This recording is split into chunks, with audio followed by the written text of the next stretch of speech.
In this video, we are sharing our experiences in Auset and why we have made the decision to leave. We are sharing and not just leaving quietly as a mandate from God via the oracles and from our Shepsu. I want everyone to know that this is coming directly from our Sheps. Auset has a responsibility to be the light in the world, and the corruption there has dimmed that light, and they want that light to be restored so Auset can be what it was destined to be in the world. I want everyone to know that there has been an internal conflict because of sense of indebtedness and gratitude to Round Amen and the work that he's done that no one can undermine. But it was important for us to cut with the emotionalism and do what is right and share for those who are not, there's those who can't speak and those who have not spoken up about the darkness and about the corruption that is existing in Auset. Around 2013, when the Auset headquarters was still at 626 Flatbush, Round Amen and brought me to his office and essentially asked me if I had romantic feelings for him. To which my response is like, I have a great deal of love and respect for you, but I don't have romantic feelings towards you.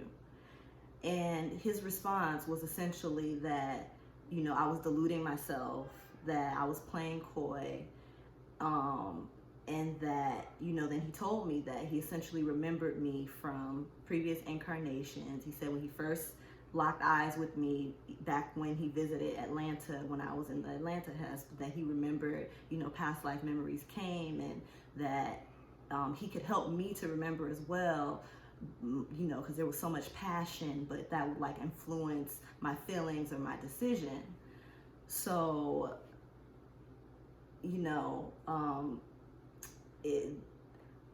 then I was very much wanting family, very much wanting, a spiritual man. I had never considered him in that light, but it was something that I did consider because, I also have 4 in my incarnation objective and thinking I would have the ability to really make a lot of spiritual progress and all these things if that was something that was to come to pass, or if it was just my destiny, and if I ignored it, was I being, just emotional and just being I'm not interested in you, not giving it thought. And the level of the pedestal that I really held him on, it definitely influenced me having some receptivity to that. I, reflecting on it now as a mother, being married, I think about if that was my daughter in that position, and I don't respect those actions, because to have spiritual gifts and spiritual talents and to use those to assist people is one thing, but you have access to this internal knowledge, you recall past life knowledge. To me, that should not be used as an avenue to try to manipulate someone's feelings towards you or their decisions. And even though he said, well, I could give you these memories of the passion and that would influence your decision, even him mentioning that, if we were together in the past life, that doesn't mean that we're going to be together in this life. I mean, all of us have relationships with people that were different in previous lives, and that does not create this mandate that same exact relationship is going to continue. So, that was definitely, him usurping a place that he should not have. And, for a while, I felt shame about it, because it's there was a receptivity. But when I look at the full picture, it's were you really receptive, or were you really just thinking that this is the right thing? Because supposedly everything that comes out of this person's mouth is gold, is wisdom, and this person has brought down an oracle, and it's you have all of that, and it's not really matching with the behavior. But I'll get into later some of my readings for my ideas that I'm just supposed to be at the foot of the stage. Actually, I'll share that reading now, because recently I did a reading, Is It My Destiny to Stay in New York to, learn at the foot of the stage, at the feet of the stage, sorry. That is something that people say so often. And Nekabet Tema, Herakahuti to my 16 straight up. And, reflecting on that reading, I do feel like I was in a cloud of delusion that eventually, my Herakahuti faculty was going to kick up and kind of let me cut out of that, and really just looking to see, like, are the things that I really want, are they really aligned at 16? Like, are we really pushing for the same goals? And as you'll see with the stories that we share, that's a question that I really had to answer no, ultimately. Reflecting back on everything, another part of my disappointment with Rao Neframin is really him being a master of Batsi, being, a master of astrology, knowing my incarnation objective, knowing like the energies that I'm coming with, and the things that also that I need to work on. It's like I have a lot of Heteru energy. I have a Heteru incarnation. I have an abundance of fire energy, and I can be very warm and charismatic. And my whole life I've had issues with men getting it twisted, but these are men who, don't have that depth of knowledge to really be able to like check themselves, and to be fair, like, I know that it's also something I've had to work on, is just how to, walk in the talents and gifts that God has given me, but setting proper boundaries and everything like that's just something that I've come to learn and work on. But it's like, no, you're a person who you're held to a higher standard. Like, you can't be a master of all of these things and then say, oh, like, well, this person just has a lot of Heteru or their energy. You can't, that you're just held to a higher standard. So that really, reflecting on it, that's not something I was thinking at the time, but reflecting back on it, that's something that I feel very deeply. And, I continue to go to him for counsel.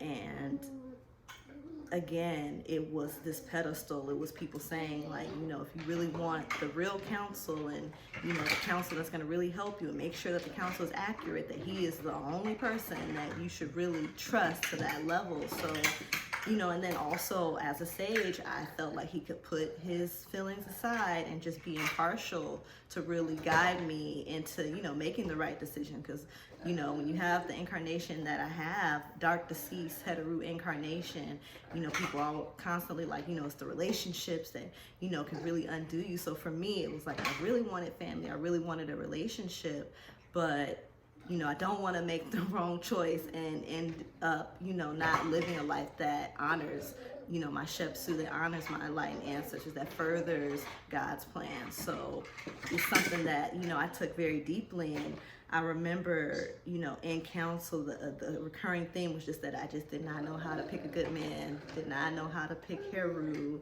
And now, mind you, I was very much tied to this idea that, like, if I did not marry, Syrian mate, that my life would like burst into flames, and I would definitely be like on this, dark path, and not, honoring my ancestors, and not, living truthfully if I could not marry and find someone, within this community. And it's something that I wanted because, I had suitors who were not a part of my tradition, and, they were often like, I don't really care, what your religion is. Like, I'll respect it. The children, you can raise them how you want. But for me, it was like, no, I want my children to have an example of, someone who cut their head off and go to God, who understands that life is, about more than just vacations and stacking money. And that, just, I really wanted that full picture and that full package. So,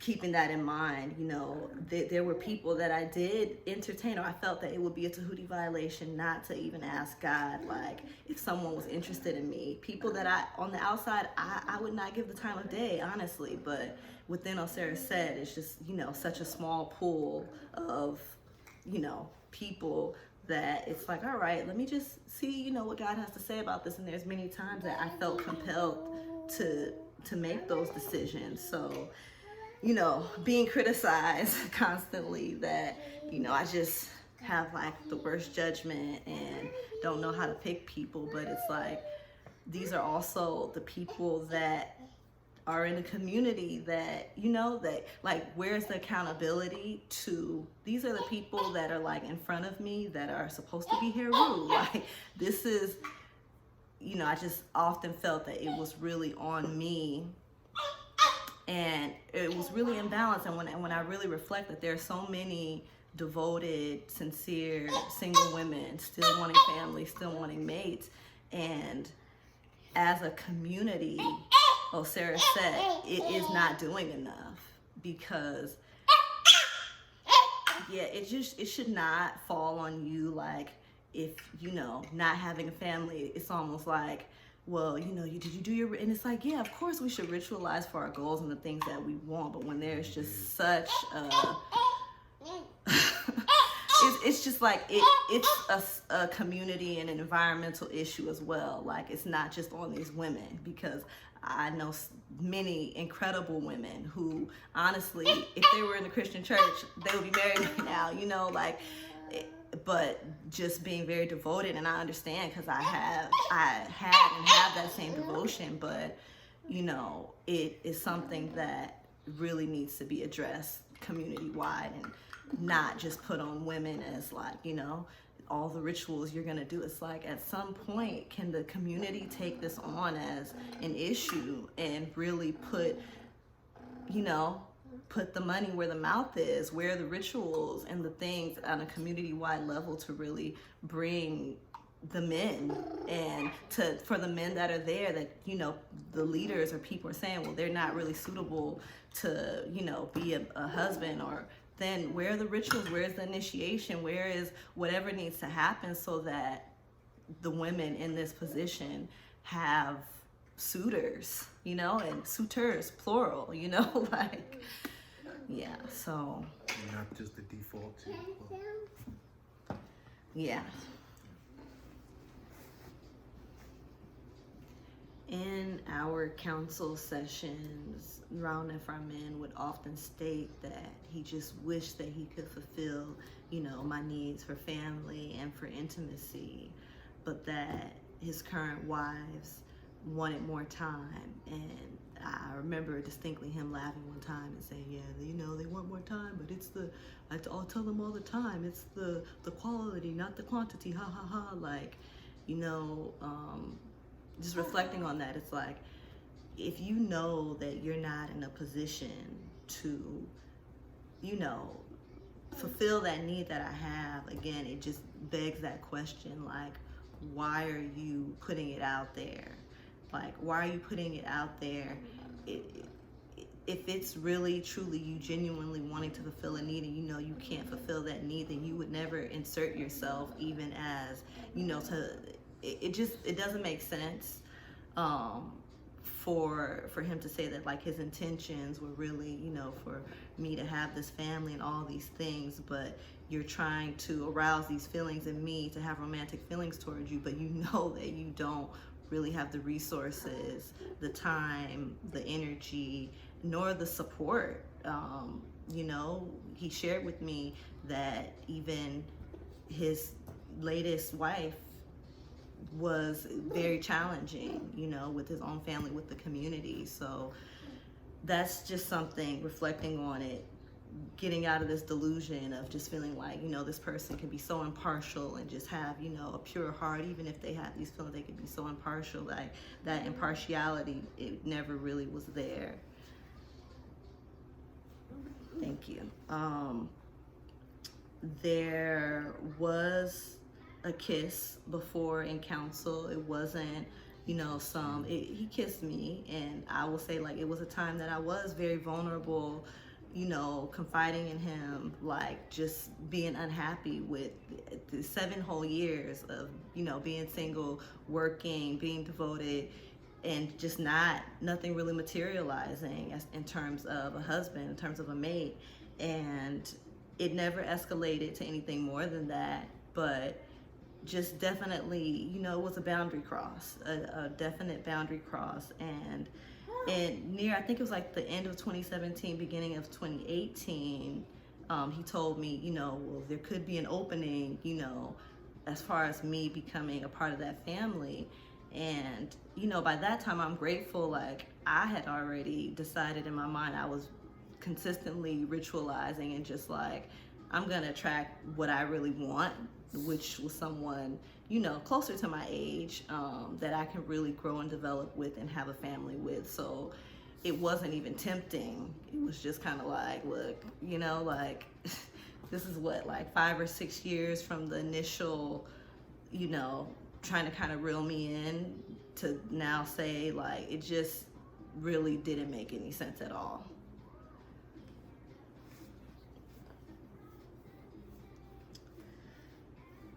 I'm okay. There was one individual who got his stamp of approval that he was pushing for me to marry. I chose not to move forward, you know, for my legitimate reasons, including the reading for my person being in a relationship with that person being a dark deceased Tema, Sekert Tema. Now, my counsel from him was that, you know, that reading was just my cold feelings toward the person, because we had somewhat of a falling out, and that I could just, you know, that based on my level of spiritual cultivation, if I chose to, that I could turn those feelings around. And, you know, he put it like this, that, you know, some people might have a couple years of bliss and then, you know, a lot of problems for the rest of their life, or some people might just put in the work in the beginning and it's really rough and, you know, have marital bliss for the rest of their lives. And I'm like, you know, that could make sense, but ultimately, you know, what I was really wanting, it wasn't lining up, and I made the choice that was best for me. And that really, reflecting on it, was in my destiny, because my current marriage reading is literally the exact complement of that reading, Shep Satep Heteru Hetep. And, you know, I mentioned earlier, dark deceased Heteru IL, so I know that this relationship that I attracted, that I have, was the relationship in my destiny. And for those people who... I did some work too. Yeah, oh yeah, no, I'm sorry. You did a lot of work. Yeah, you did a lot of work. You were working very hard. But yeah, for those who know the situation, reflecting on that reading that I shared, you know, was that the right counsel? What have you seen? Because recently things have played out, and, you know, I've had people tell me like, wow, you know, just reflecting. So yeah, there was an encounter, you know, a few months after I made the decision to kind of like decline that suitor, and where Ron Neferman, you know, approached me and told me that, you know, the person I turned down was with a very beautiful woman. And, you know, I'm like, that's great for him, because honestly, like, I want for him what I would want for myself. Like, I'm not, you know, on any kind of like what I'm gonna, you know. But, and then he went on to say, a few months later, when they were expecting a child, to say, you know, well, that could have been your baby. And I don't remember exactly what I said, but I definitely went off, because I'm like, how dare you take someone's high point in life to try to, you know, use that to elicit a response that you thought I would have of jealousy, which I don't, because what's for me is for me. Like, me having joy for this person, achieving their goals, is only gonna, like, you know, enriching my energy, and it's not someone else having something is taking away from what's for me. But just the fact that, like, you would try to manipulate, you know, for the response that you thought you would get from me. And, you know, whatever I said, I know it was a little spicy. And, you know, his response was like, I didn't know you. I thought you were, like, basically saying, like, you know, I'm the Sahu person, that you can't believe that I would respond to you in a way because of your authority, of your position. But it's like, but your conduct, where it's at, like, it's so interesting, because all of these are teachings that, you know, I received from my teacher, but I have to apply the law equally. It's like the 22nd hexagram. We have these protocols in place, but, like, at the end of the day, the content You know, it's the content. So don't expect me to have this form and keep all of these protocols with you. And you were violating, like him trying to use that information to kind of bait me into maybe saying, oh yeah, you were right and I was wrong. And, you know, it's like, no, like you don't do that. So, you know, I did a reading on the perception, and I need to look up the exact reading, but I know it was a Herakahuti Tim Auset Hatep. And yeah, that was quite a time. I'm just like, wow, you know, like just again, because it's so, the culture in Auset is so all hail this person, just have so much respect this person. And it is true, like these, you know, these teachings that he does not own, because many of us were practicing this spiritual tradition, you know, and this is in our lineage, like this is in our blood. So I won't give him the credit of like ownership, but even just, you know, being that steward to restore them, it's a blessing. And it's like my life has been changing. Even my ability to kind of navigate this situation, I rely heavily, and you know, my mate is gonna get into when literally like 47 go within, because you know the environment. Yeah, line 5, like there's no worldly help available. Like you better know how to go to your ancestors. You better know how to go within and do your meditations, do your prayers, do your rituals, because that's the only thing that's gonna save you. So yeah, it's I know some people, you know, are gonna be put off and say, you know, how could you, you know, you've been nourished, da da da da da. How could you, you know, say the things that you're saying, or why wouldn't you just keep it hush hush, or why couldn't it just be a conversation? And it's like, no, because, you know, we'll get into it more later, but these things, they had to come out and it has to be said. So another issue that I want to bring to light is the fact that one of our members with mental illness, Rama Heru, was stalking me for years inside the temple. And there are many witnesses who can, you know, testify to that, because they seen it happen. And, you know, many people even express like problems with like, why is this going on? And when I brought it to Brown Nephraman's attention, his response to me was that, you know, this person does not have their mental faculties and you do, so you can meneb, and that this was a situation that I was just supposed to meneb and basically endure forever, I guess. And, you know, I looked at the reading. I don't remember the exact reading. I couldn't find it, but I do remember there being a Heru Tim, and me thinking like, I need to just really like tell this person, you know. And so many times I've said like, stop following me around, stop staring at me. Like literally, if I was, you know, practicing the Heteru healing dance, he would just come and just like sit right in front of me, follow me. I remember at the retreat, you know, going to dance class and him coming when there were like no other men there, and just coming, sitting and just stare. And it's like so direct, and other people would notice, and just being like, you know, I remember there at that particular retreat, like telling him like, stop it, you know, because even though he has a mental illness, it still was so much intentionality, and there still were like no boundaries, or really no real consequences that changed his behavior that whole time. And, you know, reflecting on it now, it's like, no, that Heru Tim was not me not speaking up for myself. It was the leaders and the people who are supposed to bring that Heru, because even without a mate, I should have had, you know, the temple, that should be a safe space. Like the Hetnater, that should be a safe space. And the fact that it wasn't, and that it was kind of just brushed off for so long, like, I mean, yeah, even when I witnessed it, I think the first time, and my initial response, just not even from protecting my woman, from just a like you need to fall back, you know. And even his response to me in the beginning was like, well, you know, I have a Ma'at Ayo. I'm talking about Rama Heru. I have a Ma'at Ayo, and you know, I'm just a friend. It was almost like he was trying to make it look like he wasn't a threat, as if he saw what I saw and saw my response. And, you know, I grew up with a brother who has mental illness.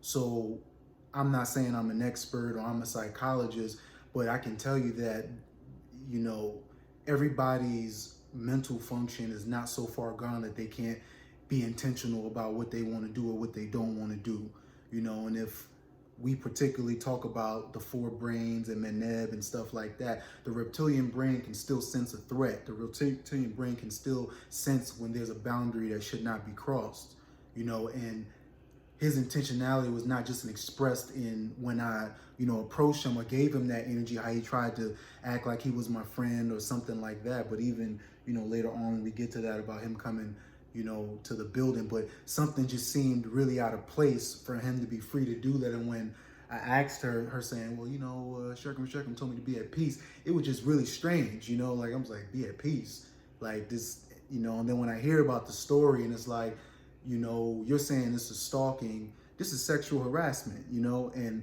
me just trying to be impartial, I even ran it by someone else that I know just from outside of Ausar. Said, like, just told them the situation and they were like, be at peace, you know. Okay, you know, and then what?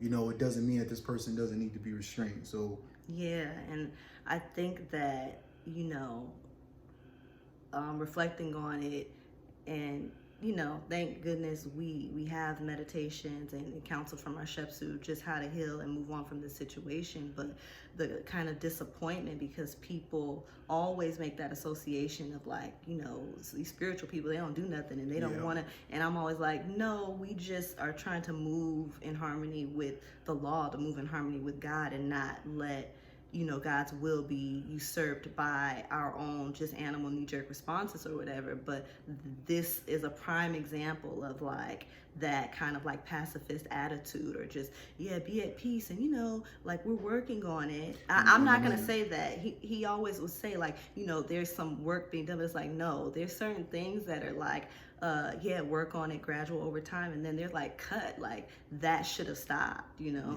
And so when our son was born, it got particularly bad, where he was showing up at our building, and the way he went about it the first time was, you know, our neighbors call us like, there's a guy here with food. There's a guy there with food. And he didn't give his name at first. He said his name was something else. He didn't say Rama Heru, or he said something else. And I said, I don't know who this guy is. Like, yeah, he has food, and he said he came to give it to you guys. And when they put him on speakerphone and he heard my voice, I said, yeah, who are you? And his response, he did not expect to hear me, but his response was kind of like, oh, it's me, Rama Heru. Yeah, I just came to give you guys some food. And I said, thank you. You know, we don't need the food now. This guy lives all the way in Harlem. He's coming all the way to East New York. We weren't living in the building at the time, but you're coming all the way there to try to give food and be nice. And I think they said he wasn't even asking for me. I think they said he was asking, you know, asking for you. And then he came another time, right?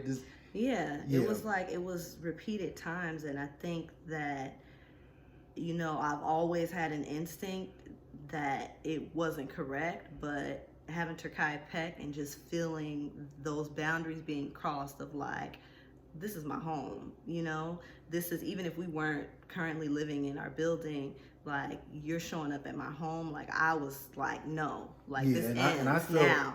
And you know, go ahead. I felt particularly like restricted because of that energy that is there. Well, he has a mental illness, and, you know, put me in a bad place as a father, as a protector, to be like, nah, this guy's violating, and you can see it. There's some intentionality here. So how do you deal with this? You know, he needs to be restrained. And even, I think the second time he came to our house, or no, the second time, you know, we're in P&M, this guy's in the Zoom chat. Yeah, so, you know, I blocked him on every platform, and just, you know, like, trying to protect my mental space, and seeing that, you know, the community that I'm devoted to, you know, really fall in line and follow protocols, are basically telling me to just, you know, be at peace and wave it off. So I'm blocking him and doing what I can to just put up those boundaries.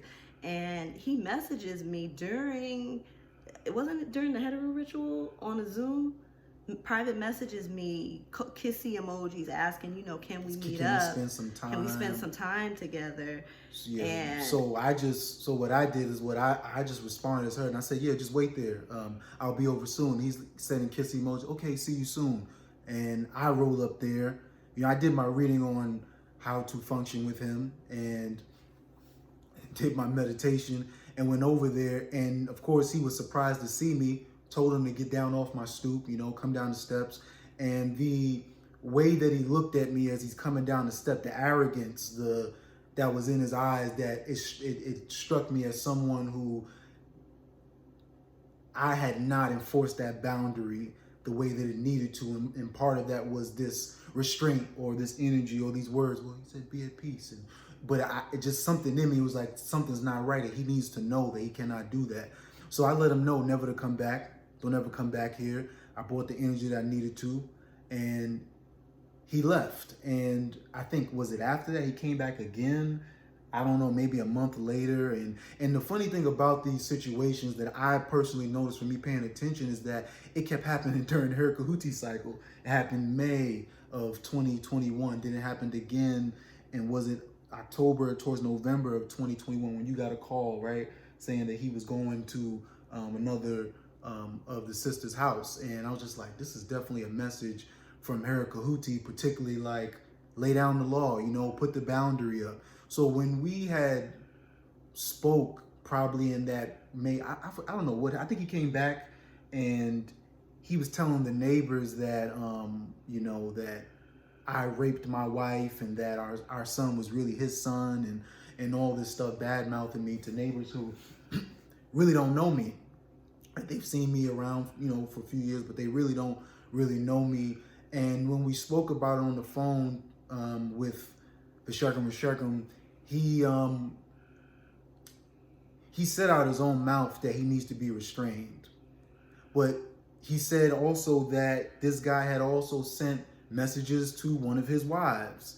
But his demeanor about how to handle it seemed to for me to be too lax. It's like he was like, you know, talking. He pretty much said that this guy was, what did he say about the sister, somebody's daughter or something? Yeah, he shared that the harassment that someone from another Hesp or something's daughter came and that he had propositioned her for sex. And, you know, now like my mommy brain is going off like, I sent my daughter somewhere to a temple to, you know, just a place where I think that she would be protected and this is happening. Like I would be livid, you know, and I just like the kind of casualness that you know, Rauna Furman, that he spoke about it, it really put me off. And then he made that comment. And then he makes the comment to me, you know, he says, put him on the phone. He says, you know, I know you got to defend your manhood and stuff like that. And, you know, but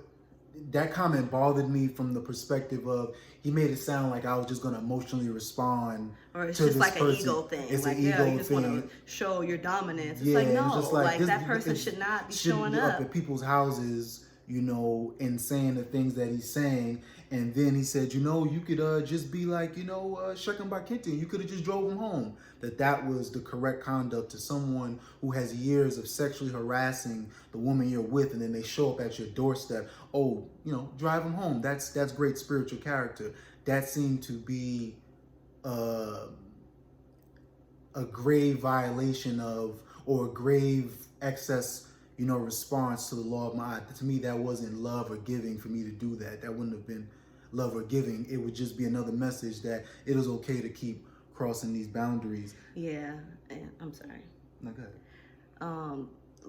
One of the main things that really bothered me, because both of us, we, you know, have our lens of compassion and thought about like, well, what could be put in place that will really be a help, because you know, this person does need fellowship. You know, and I said like, why aren't the men organizing to like take turns going to do qigong with him, speak with him about astrology, encouraging him to take his medication and to take his herbs, and like there could be support that's real support while still cutting him off from being in the temple with women and with children, knowing if you say that he doesn't have the control over his faculties or whatever, then he should be cut off from being in that space. And even after sharing that he violated the Zoom, by private messaging me, it was just like, oh, you know, I'll speak to him. And I'm just like, what does it take to like get this guy?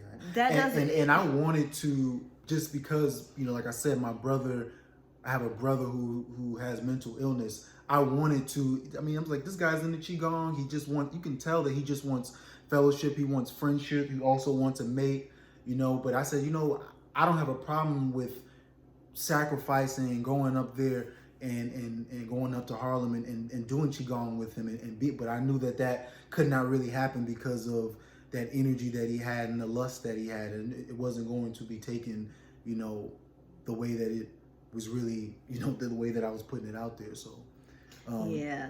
And I guess for me, the idea that there is no harm if a woman is not groped or molested or raped, like there's no harm, so that should just continue business as usual.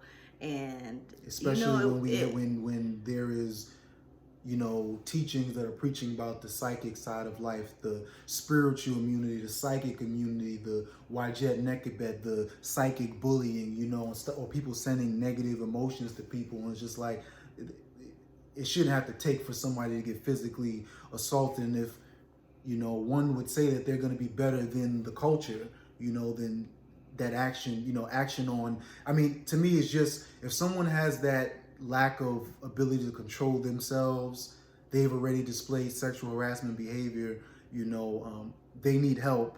Why are they even there? You know, why are they even there?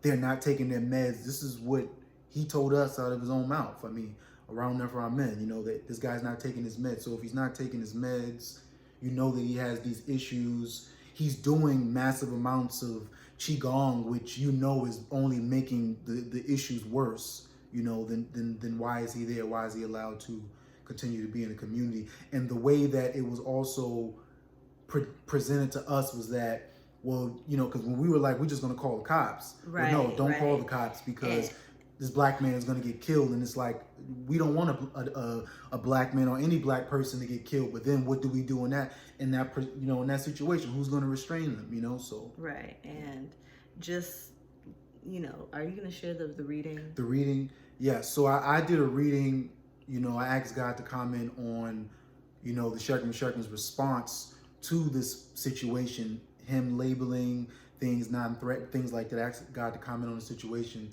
And it was Seker Tim Ma'at Tim Chayez 63:3. And the line talked about, just paraphrasing, the line talked about, you know, be careful who you give positions of power to. Now, when I meditated and I went to my Sheps, you know, what she shared with me was that it's not all on the Shechem to be putting out these fires and even dealing directly with Ramai Haru, which is something he said in the conversation that we had. He said, call me as a last resort, you know, and she said it was not his fault. And it should have been elders, it should have been Shekhamu to step in and deal with him, because everything should not be on the Shechem. Yeah, and I agree with that. I absolutely agree with that. I guess for me, seeing that wasn't happening, going to him was kind of like a last resort. And then that direction, that just, this is just about me being at peace and kind of just dealing with, you know, someone stalking me, telling me, oh, you know, when I remember addressing him at the retreat, he said, oh, well, you just send me sexual energy. Like, this is a person, yeah, it was just harassment. It lasted for a really long time. And what I couldn't understand is that with the men that are there, especially what I've noticed, or we'll get into later, about the constant lusting from the other men and them wanting, you know, her. Why was she not protected? Why was she not protected?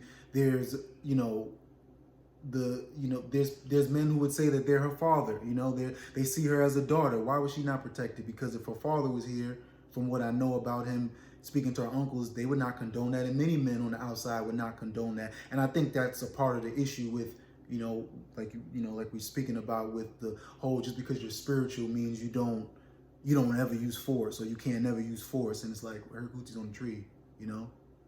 There might be a time to use force, or at least restrain someone, you know, restrain them.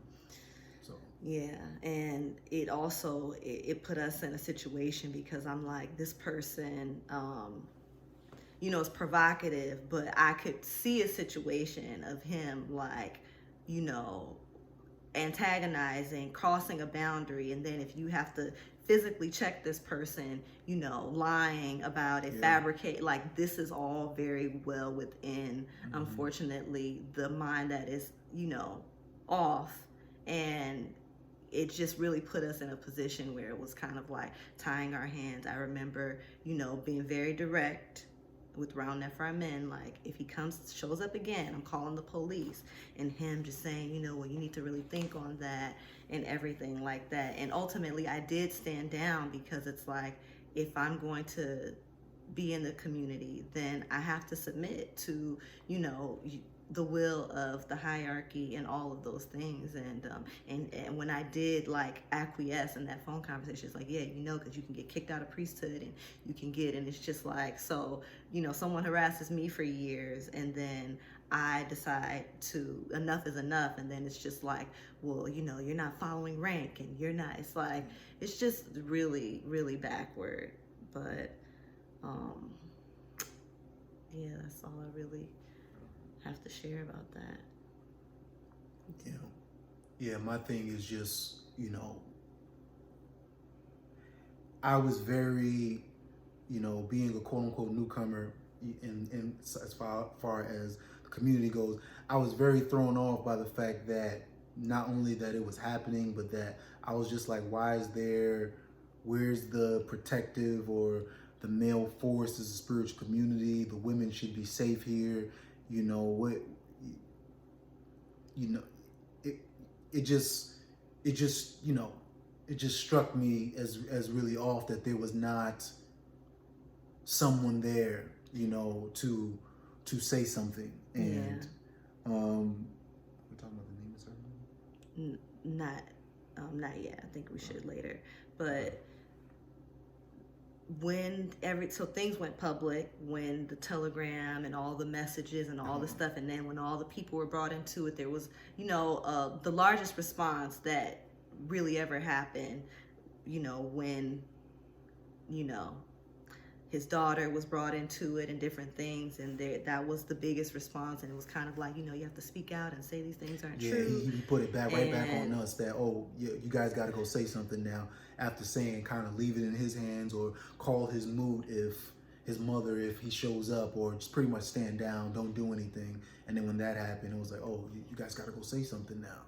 Yeah, and in that time, there were other people who came forward to me about other harassment that has taken place over the years, and the lack of response, and just, it really bothered me. Like, I know there are people who will argue like there is no problem with patriarchy in the sense of being so desensitized to, the harassment of women, the maltreatment of women. But we can't just keep saying like, oh, we have female Neteru and female priesthood members, so that means that we're exempt.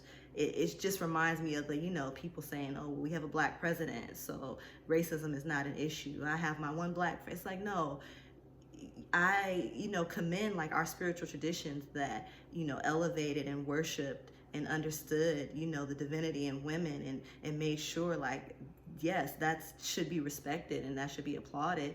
But you have to look at the de facto of like what's happening, and how can we really not be affected by the patriarchy that is in the larger society, and pretend like there are no issues? It's really not a fair assessment. And from my experience, and from other people opening up to me and sharing their experience, it's definitely something that needs to be looked at. So yeah, and I want to reiterate that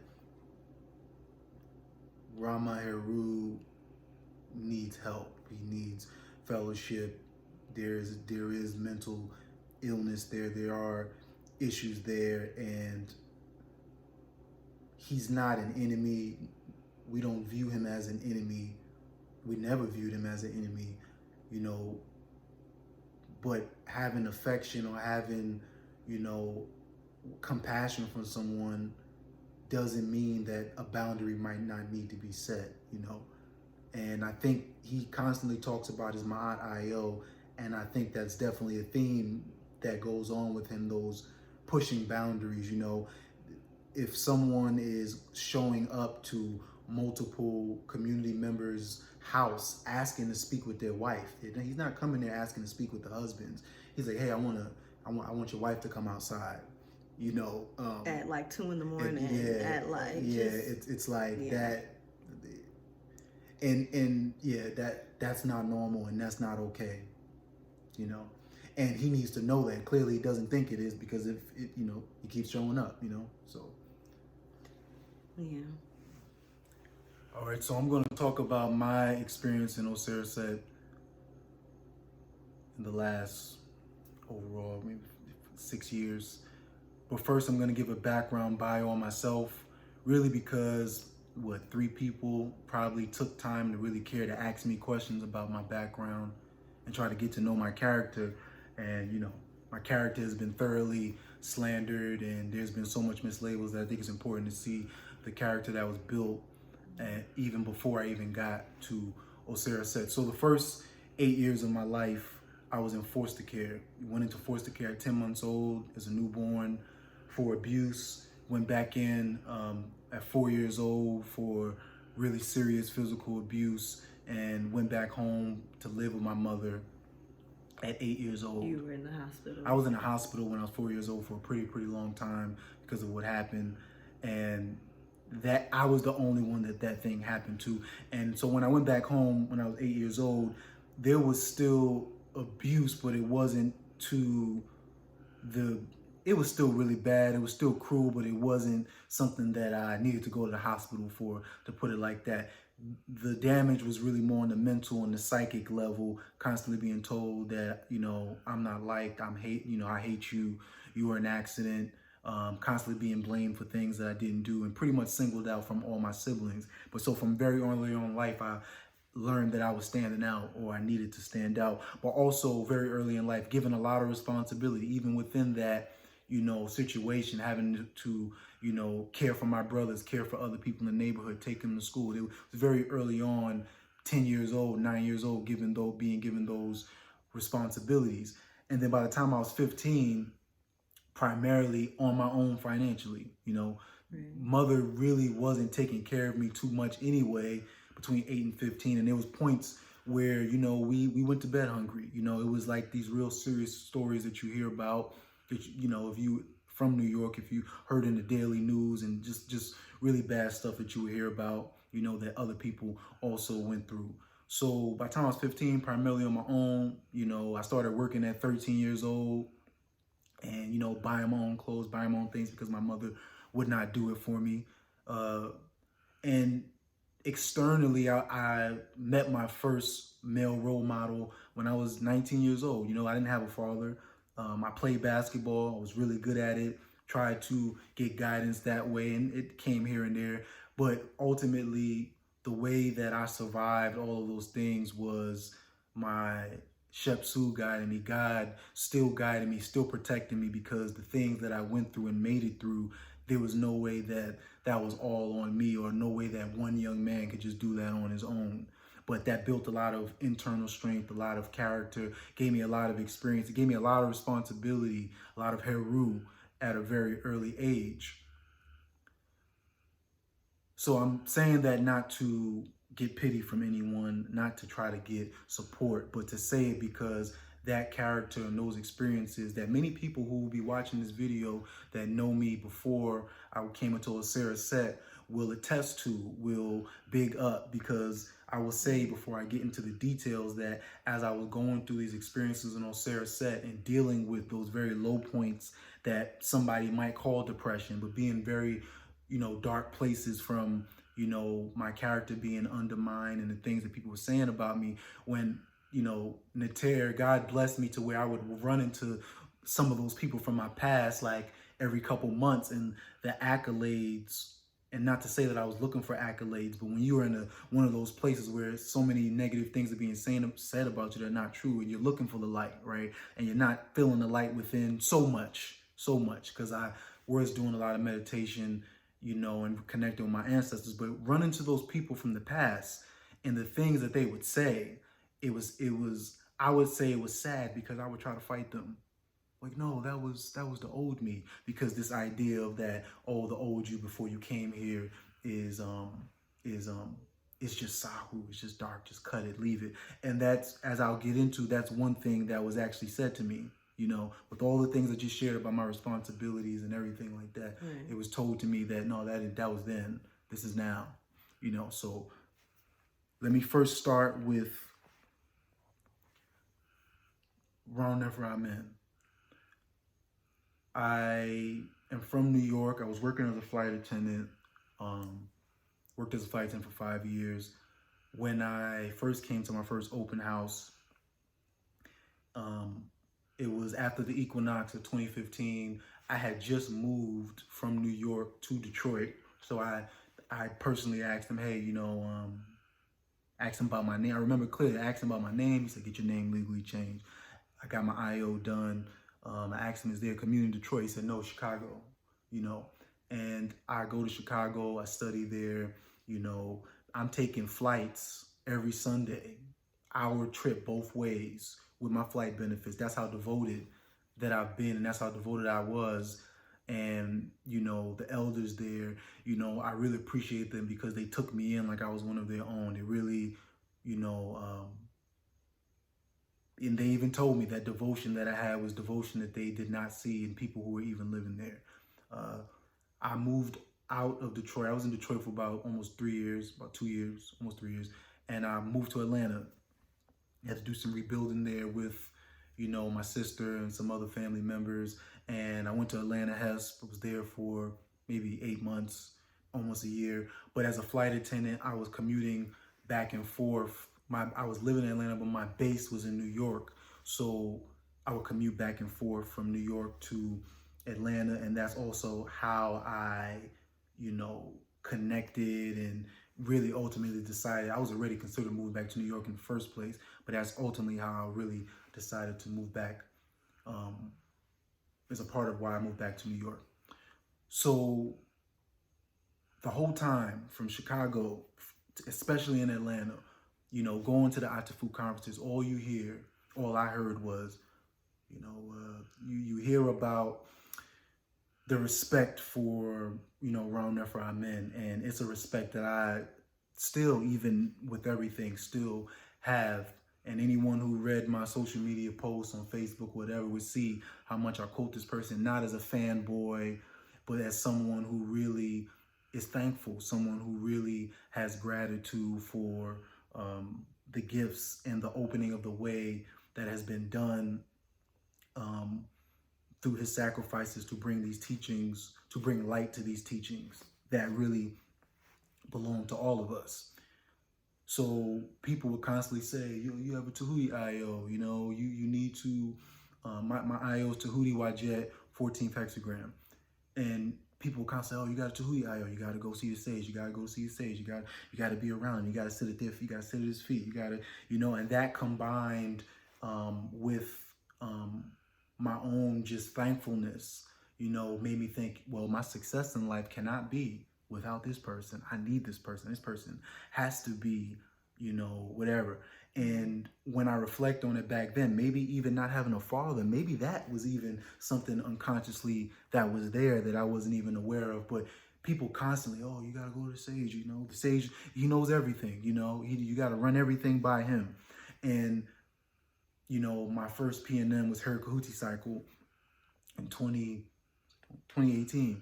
That year of the retreat, you know, I approached him and said, you know, I need help. You know, I don't know everything and I don't know what I'm doing, and I would like to come to you and get your guidance. I would like to come to you and get your help.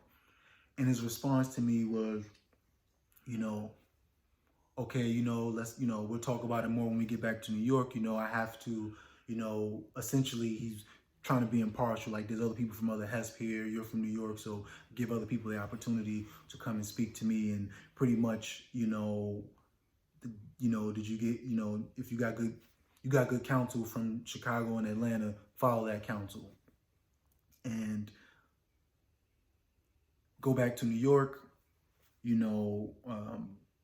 and I will admit, I think one of the counsels that I got from Atlanta was to slow down a little bit, as far as us getting to know each other. We'll talk more about that in the relationship later on. But my first counsel with him, he and remember, this is under the allure that he knows everything, right? This is under the allure that he remembers you in a past life, and this is under the allure that if he has a negative response to you, it's because he probably knows something about you that you don't know, right? So yeah, and also to be fully transparent, like I hadn't shared any of his romantic feelings toward me because knowing that you had a Tahuti incarnation, knowing that you were new, I did not want you to feel like, oh, I have to be in this place where, the person who is the leader who I need to learn from is like covetous of the woman that I'm with and feel this sense of competition. Like I wanted you to be able to cut off your head because I was banking on his impartiality. I was banking on the fact that, like, you know what, that like he said, he would truly honor and be happy for me finding someone who is showing that willingness to follow, showing that devotion. Like that was my naivete just off that. So sorry, I just wanted to, I think that's an important it is shaping factor to put out there. Yeah. So, the first counsel, he's pretty much like, he's going off on me. He's telling me I'm green behind the ears. And I'm like, is he talking about being Ausar said? Because, as I will speak later on, there's this prevailing idea that is there where people can talk about past life and what they could have done. I mean, there's history meditations done so people know of other people's accomplishments. But it's this weirdness of, but do you try to judge that person just on now? So I mean that to say, am I really green behind the ears? Do you mean that because I'm new to the community in this incarnation, or are you trying to say that I'm spiritually immature and that I'm spiritually young? What do you mean by that? And I didn't ask because I really was in like a shock. I was in a 51 because of the energy that he was bringing. You're green behind the ears. You were told to slow down and you didn't slow down, and you're doing this and you're doing that. And, I don't know why she's with you, but maybe it's because she's desperate because she's getting old, and she wants to have kids. This is what he's saying out of his mouth to a newcomer. To someone who's pretty much receptive, right? Not only am I receptive because I came and said that I cut my head off INN, but I've Wajeta my IL. I'm a nene. I mean, overall, the whole kind of interaction has always been this excessive kind of, I'm not a threat, like, hey, listen, I want to learn, and really understanding from an energetic standpoint how that just opens you up. And if it's positive energy coming to you, that's wonderful. But if it's negative, it's going to really harm you. And he said the statement that he made about being desperate, and he pretty much said that, that she didn't have time to waste, that I needed to get a move on because she needed a family, and, she doesn't have the same clock as me, being a few years younger than her or whatever. And, he's right. I'm like, on a tear. And he then told me to leave my job. He said, get a better job. As far as we know, flight attendants that have worked here, they don't make a lot of money, right? And I'm totally open. Like, this guy, he knows everything. I'm going to get another job. Now, when and it was weird because he got up to leave, like he was leaving the council before it was really over. And I said, well, how do I go about, get Bazi counsel. Go get counsel with him, Shekhar Matursa, for Bazi. And I'm not going to lie, there was this feeling that there was this insincerity there, because I asked him, well, do you have any recommendations off the bat that I probably can go just research now to get a better career? Oh, you have to talk to him, Shekhar Matursa, about that. So, okay. And I want to say that I think, she's making around 80K, right? Maybe 85K at the time. Just from teaching. Yeah. And at the time I was making about 45K from working as a flight attendant, but that was me I would say, working at 75% capacity of what I could work. And that was really because I was having health issues that were triggered by the flying, right? So if I really worked my full capacity based on my pay rate at that time, I probably would have been making 60K, right? So combined, that's 145. But as flight attendants who are watching this video knows, when you hit your 5th year with Delta, you get this really big pay increase. And that pay increase would have had me making about 75, 80K. So with that combination of age, that's about what, 160, 165 combined. Is that not enough to take care of family? Now, the biggest piece about that is that he never asked me how much money I made. He barely asked me anything about my background. You know, it was just like, well, I heard this from somebody in Atlanta about you, or I heard from Chicago about you, so I know you. You know, or I can look at your incarnation, I know you. Oh, you don't follow the word of God, you this and that, this and that, this and that. And he never asked me about how much money I made. And me, I look back on it and been like, I should have said it, you know, but I didn't even come up. You were kind of frozen. I was frozen, like the almighty sage is in front of me and let me just, you know, be deferent. And he's barely try to all ask questions, and I know that energy. So and he's hitting me with, this is not what I expected to come in here. And this person to be saying she's with you because she's desperate, or you this and you that, and you this and you that. It just seemed non-proportional to the rapport that was established. But of course, because of the lore, I'm like, man, maybe this is something from a past life. You know, maybe I did something wrong. And I lived with that for maybe 2.5 years. Whenever he would constantly insult me every time I would see him. I remember the next counsel I had, right? I'm coming with write-ups, you know, and from what, you know, she said to me, what another priesthood member said to me before they were in the priesthood, that when they brought write-ups, he was giving them accolades. Oh, wow, my priesthood members don't even bring write-ups. And I'm bringing you a write-up. He says nothing. And then has the nerve to say to me, you know, in the religious store after, oh, when you bring a write-up, and he's not saying it nicely. When you bring a write-up, you have to bring the I Ching. I said, I did bring the I Ching. No, you didn't. When you bring a writer, bring the I Ching. Like not even reading. Yeah, and he didn't even read it. He didn't even read it. You know, and it's just like, my respect, my gratitude, I'm going to come correct. I'm bringing Medunity. I'm bringing it. I take this very seriously, and it's a part of my Tahuti incarnation. This is not just me reading the work. And you didn't share. You never, you're going a little fast, so can you backtrack, because it's a really important reading that I think you should share on that counsel. Oh, yeah. And I think you need to, I don't know if you know. Yeah, so and on, you know, him being your counselor, and just, they're just some relevant readings that need, you know. So the reading on that counsel was Heteru 2 Chayes, Ausar 10 Chayes, 55 into 1. It's the lines that talk about, I believe it's the lines that talk about, that was going off the top of my head. It's definitely the line that talks about working with a broken arm, you know, and it's the line that talks about arrogance, you know, and losing your home and stuff like that. And of course, in a lot of these readings, when there's a negative trait stated, you would make an assumption, it must be me because he's the sage. You know, this is not him, you know, and as with many readings, time told. And so I did a reading later on, him being my counselor. And I did a reading on all the counselors in New York. The reading on him being my counselor was Tahuti Tem Ma'at, Heru Tem Ma'at, 45 into 17. The line that says that your ability to be accepted, essentially to be accepted by the group, has to deal with your rapport and your relationship with the leader of that group. And of course, Tahuti Tem Ma'at, Heru Tem Ma'at, this must be talking about me. This has got to be talking about me, you know? Yeah. And as I said, as I reveal from other readings and other experiences, you'll see that wasn't me, you know? That was not me. And I think even just to say preliminarily, like, if the leader, and it caused a lot of tension when I did that reading, just because I just knew, I'm like, how am I going to be accepted by this community? You know, if this guy if he's like clearly insulting me, it seems like he doesn't like me, seems like he doesn't want me here.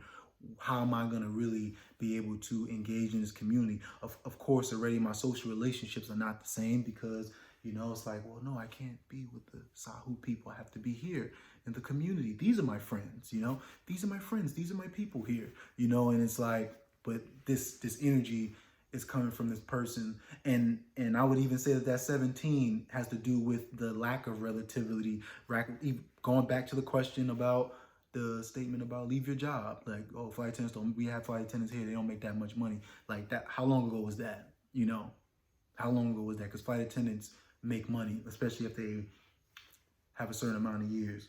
So, my reading. I'm sorry. Can I just say that I felt that it was off. You know, like my spidey sense was kind of like that seems, but then at the same time, a part of me was like, maybe this person is just really trying to put a boundary, make sure that you're not, you know, make sure that, you know, you're serious, that you're not just trying to like waste my time or whatever, and just kind of like watching to see and just say, you know, like take it with a grain of salt, like, you know, that basically that energy would pass, that this is just like you're new and it's kind of like hazing, and just kind of, you know, to see like, well, are you genuine here? Or because if you're, you know, I thought it was kind of like, if you're not true of heart, like you'll run off. That's how I'm going to make it for you. Even though part of me felt like this is a little bit extreme, and I'm just keeping my eyes open because I'm banking on this person having this high level of impartiality and really doing what's in the best interest of me and of you and of us, you know, our union together. So, yes. So, you know, at some point after the counselor reading, or at the same time, I did a reading on how I should function with them, because, you know, it was just, there was a lot of negative energy. And the reading on functioning was Tahuti Atep 38 and 50. You know, of course, I make the assumption that, oh, this is talking about this. And of course, it is talking about this age in many ways. The line talked about hold on to your friend, you know, even if they insult you in the worst way. And I took that very, very, very seriously, just in general. Like, you know what? I'm going to do my meditations to change this person's behavior. And I've seen changes. Let me get you some water. Let me get you some water. Go ahead. Just keep going. I've seen changes happen from meditations. I've seen certain changes happen, not anything that was super big, but I've seen some things happen. But as I said, those constant insults, you know, publicly, on my Earth Day at the retreat in 2019, you know, my wife had got a cake for me. There was a couple of other community members outside saying, you know, happy Earth Day, stuff like that. And I'll never forget that we're all in trance. We're meditating. I don't know what ritual we were doing, but we're in trance. Everybody's in trance.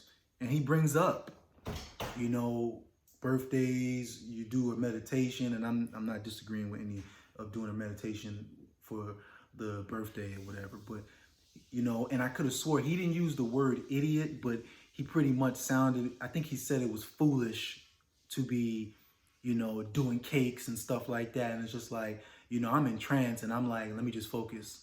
You know, this guy is saying this into the entire community. It's 400 people, like 350, 400 people. I'm sorry, probably like 250 here, hearing what you're saying. And clearly they're going to know you're talking about me. I'm the only one who just got a birthday cake, you know, cut. So it was those public insults. But of course, I still chose to hold on to my friend, as the reading, you know, stated. As time went on, you know, seeing how the relationships in the Het and Tear, how they were, how other people were acting. And, you know, of course, it's coming to me like, man, I think, and from certain things I saw, people, I think they think they want your woman, you know, but I know that's not happening here. It's a spiritual community. Everybody's like, nah, that's not happening. They happy for her. Even when I saw how people would respond, even to her, how they respond to me, I was very confused. I was just like, yeah. That's later on, right? That's later on. But no, I mean, talk about it. Yeah. Well, it was an issue. Like, I guess, and just to give a little bit of background really quick, I started studying with Ausar in 2006 in Atlanta. So, we're talking about 16 years of, just showing that like I'm devoted to the mission. Someone who will put in the work, who will just put in the time, whatever is really needed, just really devoted. So to know that like people saw me for so many years really wanting a relationship, really wanting a mate, and to finally have that and to, be just getting healthier, just feeling, like being more grounded. Many people commented that they can feel that, like, the shift in my energy of just being more grounded and just, you feeling out, you're gaining weight, yeah, like happy weight. And and the response of my biological family just being so elated for me and really taking to you and like just loving you, like, no, like we can feel that this is, you brought someone of substance and trying to get to know you. And it just seeing the contrast between, some of my frenemies. I have to say that because, I have a lot of friends energy in my chart, but I also have that competitor energy, and sometimes that just brings those frenemies. But it took this situation for me to see that people were more mad than happy. And it's like, the comment that Round Neframan made that, we got lucky. Oh, let's sorry. Okay, I didn't get to that part yet. All right. That part. But as I brought up a little bit of other community members, just because I was sensing, I was just listening to that line and seeing how things weren't unfolding and were unfolding. Yeah. And, I have a white Jedi. I don't know everything, but, I wasn't going to ignore I don't know everything, but I spent a lot of time ignoring and doubting, some of the things that I was seeing just because I wanted that group energy, just because I wanted that approval, just because I wanted to just be a part of the group. Hey, listen, I'm not a threat here. I'm trying to learn. I'm trying to be Auser. Isn't that why we all here? And after probably by the end of 2019, I did 2 readings. One was please comment on I did a reading on the intentions of a lot of people, but I did a reading on the intentions of Round Neframan. And it was Wajet toward me. And it was Wajet to my Tahuti Tim Chayez, 8th hexagram straight up. And, I said, why am I getting Tahuti Tim for his intentions towards me? I pretty much just got my IO.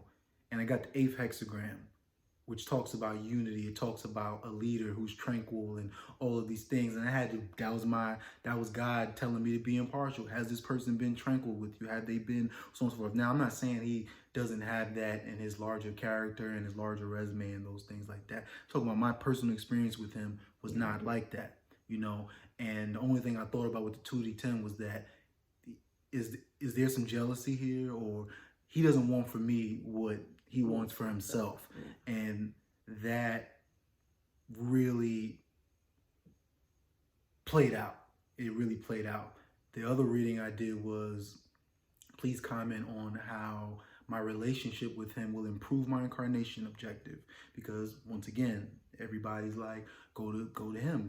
There's people in Osiris set where you will tell them about a reading, and the reading will be and when I mean plain as day, I'm not being arrogant. I mean, Herikuti 2 Mahad, Herikuti 2 Chayez, 35, line 4, line 3, something that's like, move forward, right? Specifically about you. And somebody will be like, oh, you got to go see Shekum Shekum.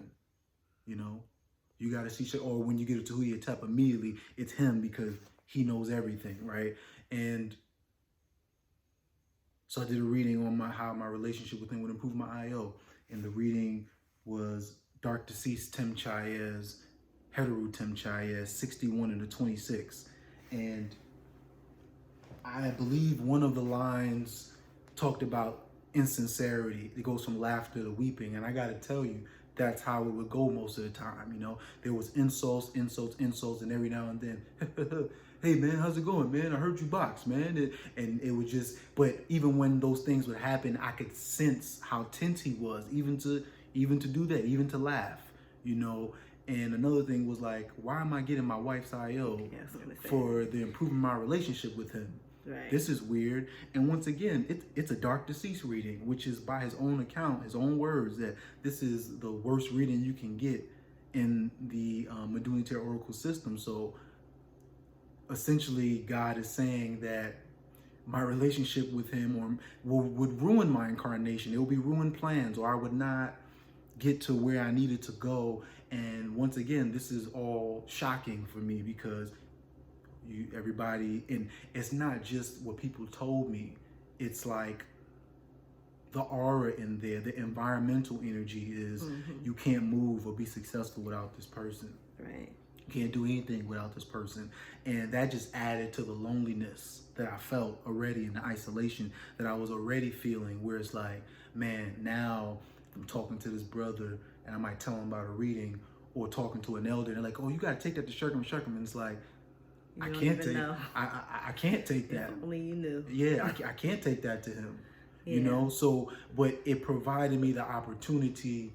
You know, there was one time, you know, we was having our issues that we were having because, as we will share later on, a lot of that undermining energy, the doubts and the things people were saying, it was really creating a combative situation in our relationship, you know, at times. Like, you know, most of the time, I won't even say most of the time, a good amount of the time, things were great. But when things hit the fan, it hit the fan, you know? Yeah. And I would always do readings on what happened, right? And you can see the same theme of the readings, you know, 12 hexagram or Sebek. And I would say that a lot of that 12 will constantly come up, and, you know, readings on how to function with many people in Auset and other major readings that have to do with people, or with me interacting with people in Auset. And so there was one point where, you know, we were having an issue, and I do a reading, and, you know, it comes up, 47 hexagram comes up, and I think it's line 5 or line 4, but it says there's no worldly help available. Line 5. There's no worldly help available. And it's like, I'm in a spiritual community. I pledge to follow counsel. I have followed counsel from the counselor we do have. But God is saying there's no worldly help available. So where does that lead me? It leads me to go inside. It leads me to meditate. It leads me to meditate to find the answers. It leads me to connect with my Shepsu, you know, to meet new Shepsu, right? And all confirmed with readings to guide me. It leads me to look into Bazi and to see how much indirect resource I have to see that God is saying that you're going to learn mainly indirectly. You're going to learn from the spirit. You just got to meditate. You know, my Shepsu is saying the same thing to me. It leads to me going to Vedic astrology, sidereal astrology, and placements that are talking about this intuition or this ability to go into trance and to extract answers. And from that perspective, I am thankful for a lot of the negative energy I'll speak about later, in the negative energy, even from him, because everything serves to further, and those things allowed me to go inside and to have to own a lot of the talents and gifts that God has given me, the talents and gifts that at times that I didn't see it in myself and that she saw in me. You know, it's just like God is saying it's about you. Shepsu is saying she's seeing it in you. When you're going to see it in yourself. But I'm sitting here saying, well, you know, around there for Shurkum doesn't see it in me. He hasn't given his approval. And it came a while when I realized I was never going to get that approval. It was never going to come. And it wasn't even about you. And it wasn't even about me. Like Dark Deceased Tim, Heteru Tim. Like, this, you know, soul developed man can't be impartial, get over it. Like, it should have never even been a thing, you know? So, I can't really even express the level of disappointment that it's like, not only was it a violation, even how you came, trying to, incite these romantic feelings, but I then, I attract someone who is a good man, and is a spiritual man, is a devoted man, and you are essentially trying to push him out. Like, but pretending like he, no, like, we see you, and even if we didn't see you, like, God is going to reveal, like, you brought down an oracle. You don't think that we're using these oracles and these readings to get insight and to see, like, what's really happening. But it's, it's interesting. Like, we thought that, I don't know if you want to go to the group and everything, but I just wanted to mention how, we thought that us becoming parents together. And okay, we'll talk about that later. Yeah. But yeah, so I skipped some things. Even in our marriage counsel, we go to him and he's saying stuff in the counsel like he's giving us, you go to him, he says, do this, right? We do it, we come back. We're meeting all of the assignments, write-ups and everything, and he's barely reading it at that. And then he says to us one time, don't tell anybody about this. You guys got lucky. Don't tell anybody about this. And it was like, this woman is in advanced priesthood. You said she had the ability to turn a dark deceased Tima'at, sacred Tima'at reading around. You're going to say she got lucky. We both know, right? And at the time, I didn't know too much. I only knew a little bit because he would say certain things in counsel. You know a little bit about who I am from a past life and not just the negative things that you want to project or focus on. You know some of these positive things. You see a devoted young man here who's come to you with his head off, who's following all the things you're saying, who's conducting himself properly in the het neter, not getting any problems with anybody, not who's giving, who's in chef for giving, who's this, who's that, who's just being heru, who's conducting himself properly. And you're gonna say that we got luck. It was luck. Like we just rolled the dice, and And even in those counsels with marriage, it always seemed like he was trying to undermine and seemed like he was trying to make it seem like I was not worthy to her. For example, he would say one time he said,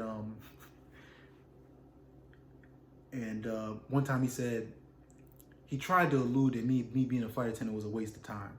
He said, so what did you get out of being a flight attendant for so many years?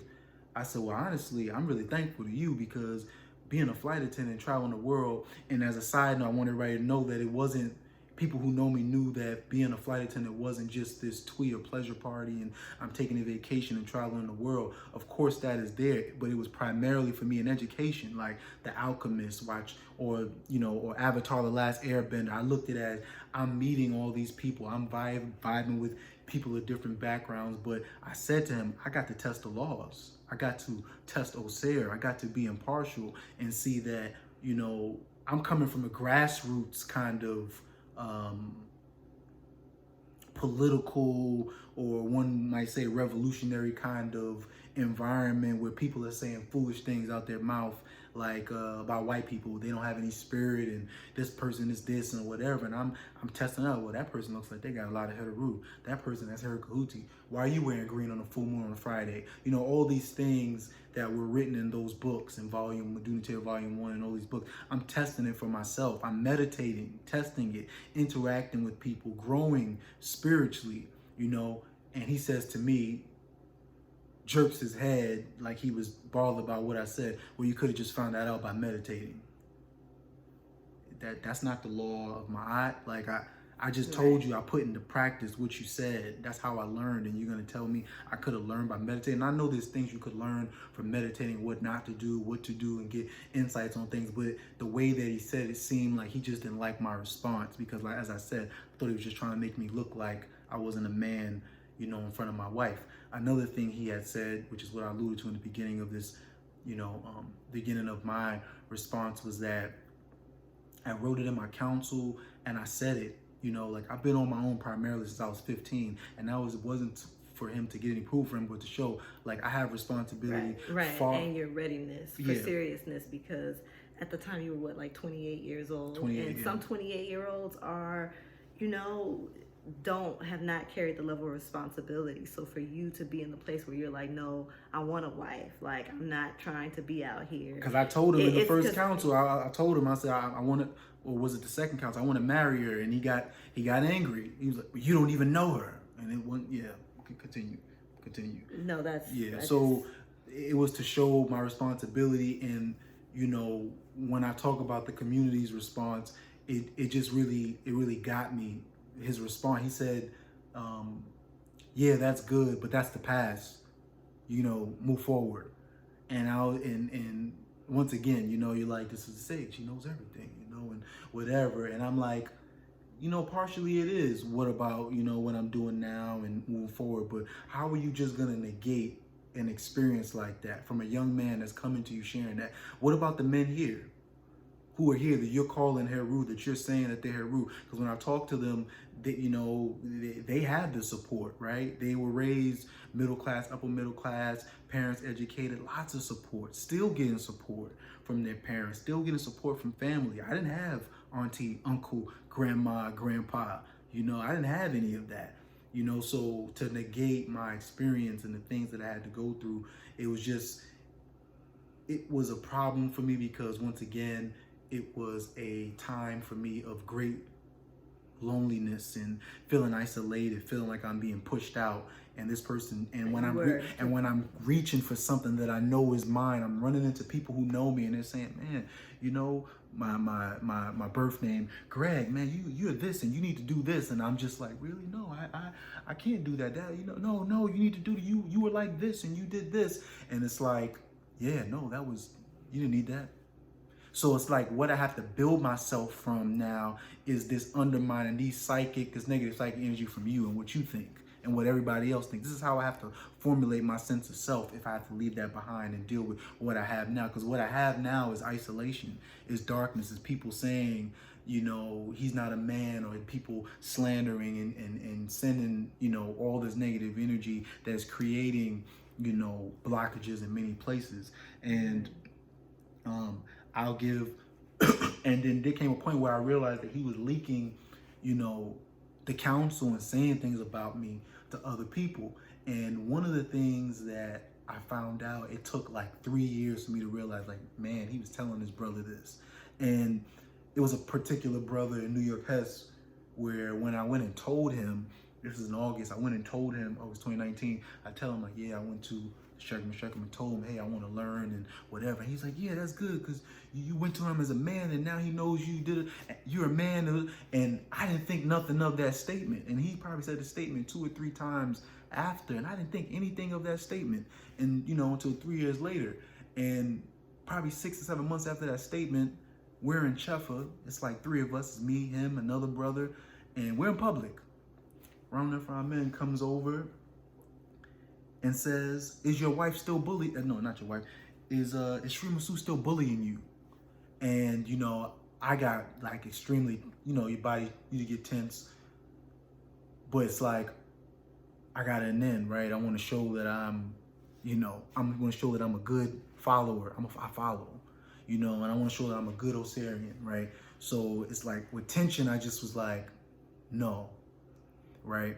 And he's saying it in front of the brother who mentioned that, like, and keep in mind, I never said to him ever in counsel that she was bullying me. I never said that she's bringing whatever to me and I feel mad. I never ever said that to him. And I'm trying to think, at that time we had not had counsel with our counselor. So really, I never said that to anybody. I didn't even say that to the brother, that she's bullying me. They just knows that she's a very fiery, very, very strong woman, right? Even though they seen her energy, kind of, yen out and her become calmer or whatever. He says, yeah, she's still bullying you. So I tensely say no. And I realized maybe 2.5 years after that, that proved whatever he probably said to that brother. Whatever lie or slander he was saying to that brother, that I wasn't a man and whatever, like, it looks like it's real now with me just trying to follow, even though I never said that to this. I never said that to this person. And even on top of never saying it to him, why are you going to come out and say that in public in front of other people? Even if it is true, even if it is my own personal counsel and it's a personal issue that I have, why would you come and tell everybody? Right. And this is a new person who should be being welcomed to the community. This is a new person who is going to marry a woman in here. There's many single women in here who are not married. And that itself is a very unbalanced situation. Push him out, right? Push him out. Yeah. And, yeah, I think you should talk about, your reading for functioning and Okay. just like in the community and Okay. just in general, Alright. because yes, like Ron Nephraman, at the end of the day, he is the leader. And that 45, that line that you had, like you were never really gonna be accepted or have the rapport with the community without his ashe. So, you know,